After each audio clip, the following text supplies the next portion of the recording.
Bienvenue sur la chaîne iTeacher. Aujourd'hui nous discutons du biais de disponibilité. C'est l'un des nombreux biais cognitifs qui influencent notre perception de la réalité. Le biais de disponibilité est un biais cognitif qui influence notre jugement en fonction de la facilité avec laquelle nous pouvons nous rappeler d'exemples pertinents, à l'appui de nos opinions ou de nos évaluations. En d'autres termes, si quelque chose nous vient facilement à l'esprit, nous sommes plus susceptibles de le considérer comme important ou probable, même si ce n'est pas le cas.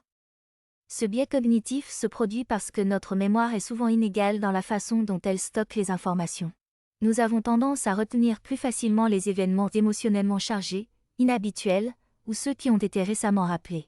Par conséquent, lorsque nous sommes invités à estimer la fréquence d'un événement, nous avons tendance à surestimer sa probabilité, si nous sommes facilement en mesure de nous rappeler des exemples de cet événement. Un exemple classique du biais de disponibilité dans l'histoire est celui de la chasse aux sorcières de Salem, en 1692. À l'époque, les gens croyaient que les sorcières étaient réelles, et qu'elles étaient responsables de toutes sortes de malheurs, comme les maladies et les mauvaises récoltes. Lorsque plusieurs femmes ont commencé à avoir des convulsions, et à prétendre qu'elles étaient possédées, les habitants de Salem ont immédiatement pensé qu'il s'agissait de sorcellerie. Ils ont commencé à chercher des coupables, et en fin de compte, 19 personnes ont été exécutées pour sorcellerie. Le biais de disponibilité a joué un rôle important dans cette histoire, car les gens ont été influencés par la disponibilité des exemples de sorcellerie dans leur mémoire, même si cela n'était pas réellement fréquent. Un exemple récent de biais de disponibilité concerne la perception de la criminalité.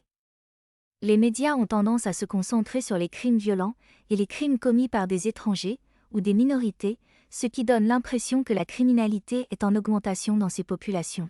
Cependant, les statistiques montrent que la criminalité est en fait en baisse. Le biais de disponibilité sera à l'œuvre ici au prochain crime commis, car les gens seront plus susceptibles de se rappeler des crimes violents commis par des minorités, et donc de leur attribuer les prochains crimes. Un autre exemple intéressant est celui de la perception de la sécurité des voyages. Imaginez que vous ayez prévu de partir en vacances, et que vous deviez choisir entre deux destinations, le Japon ou la Turquie. Vous avez entendu parler de plusieurs attentats terroristes récents en Turquie, mais vous ne vous souvenez pas d'avoir entendu parler de problèmes similaires au Japon.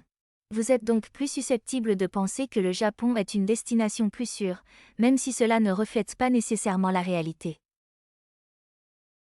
Terminons avec un dernier exemple, que vous avez sans doute déjà vécu si vous êtes végétarien ou vegan.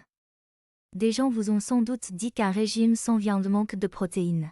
Cette affirmation est pourtant souvent basée sur une information qui est facilement disponible dans la mémoire, mais qui ne reflète pas la réalité. En réalité, il est tout à fait possible d'avoir un régime végétarien ou vegan équilibré, et riche en protéines, il suffit simplement de bien choisir les aliments.